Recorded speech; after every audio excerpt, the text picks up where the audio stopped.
ચુડા તાલુકામાં યુવાનો દ્વારા મામલતદારને આવેદનપત્ર આપવામાં આવ્યું છે, જેમાં ગૌણ સેવા દ્વારા ફોરેસ્ટ સીસીઈ સબ એડિટર મદદનીશ ઇજનેર સિવિલ ગ્રાફિક ડિઝાઇનર એમ અલગ અલગ વર્ગ અને કેડરની ભરતીઓમાં સીબીઆરટી પદ્ધતિ દ્વારા લેવામાં આવી છે, ત્યારે આ પદ્ધતિનો વિરોધ કરાયો હતો। આવેદનમાં જણાવાયું છે કે આ પદ્ધતિનો ગુજરાતમાં પહેલીવાર જ્યારે પ્રયોગ કરવામાં આવ્યો તે પહેલા કહેવામાં આવ્યું હતું કે આ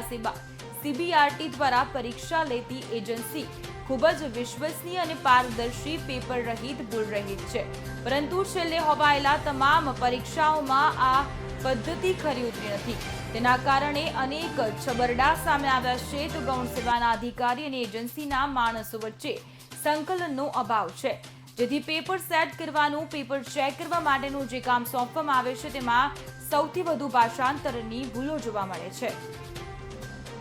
ચુડા તાલુકાના મામલતદાર ખાતે અમે આ આવેદન દેવા આવ્યા છીએ, જે આ ફોરેસ્ટની ભરતી છે અને એમાં જે નોર્મલાઇઝેશનની સિસ્ટમ છે સાથે અને કોમ્પ્યુટર બેઝ જે અમને લીધી છે એક્ઝામ, એ કદન નિષ્ફળ નીવડી છે, કારણ કે એસએસસી ઘણા ટાઈમથી એક્ઝામ લે છે અને એને ટીસીએસ જ કન્ડક્ટ કરે છે, પણ એ પહેલાં એમને બધા સ્ટુડન્ટનું નોર્મલાઇઝેશન માર્ક જાહેર કરે છે અને એની પછી જે મેરિટ લિસ્ટ બહાર પાડે છે। પણ આપણા ગુજરાત રાજ્યમાં આ પહેલું એવો કિસ્સો બન્યો કે જ્યાં પહેલાં એમને હે ને રિઝલ્ટ બહાર પાડી દીધું અને પછી હવે એમ કહે છે નોર્મલાઇઝેશનના માર્ક, તો આ તો તદ્દન ખોટી રીત છે અને આ તદ્દન બંધ થવી જોઈએ।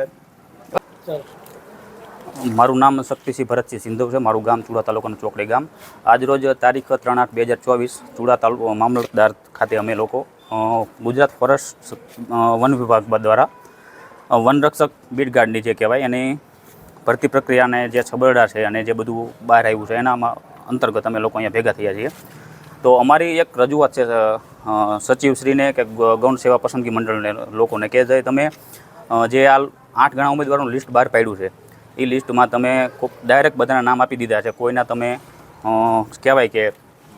માર્ક જાહેર કરેલા નથી, તો બધાના તમે પર્ટિક્યુલર માર્ક જાહેર કરો। 1,70,000 ઉમેદવારો તમે કહો છો કે પાસ અમે કર્યા છે, તો તમે બધા ઉમેદવારોના માર્ક જાહેર કરો, કોને કેટલું કટઓફ છે, કયા જિલ્લામાં કયું કેટલું કટઓફ રહ્યું છે, નોર્મલાઇઝેશનમાં કેટલા માર્ક વધ્યા છે, કેટલા માર્ક ઘટ્યા છે એ અમને ખબર નથી, તો એક મહેરબાની કરીને આટલું કરો। અને સીબીઆરટી પદ્ધતિ જે ખાસ કરીને કે જે સદંતર નિષ્ફળ નીવડી છે, તો તમે સીબીઆરટી પદ્ધતિ રદ કરો। અમે બધા વિદ્યાર્થીઓ સીબીઆરટી પદ્ધતિનો સંપૂર્ણપણે બહિષ્કાર કરીએ છીએ।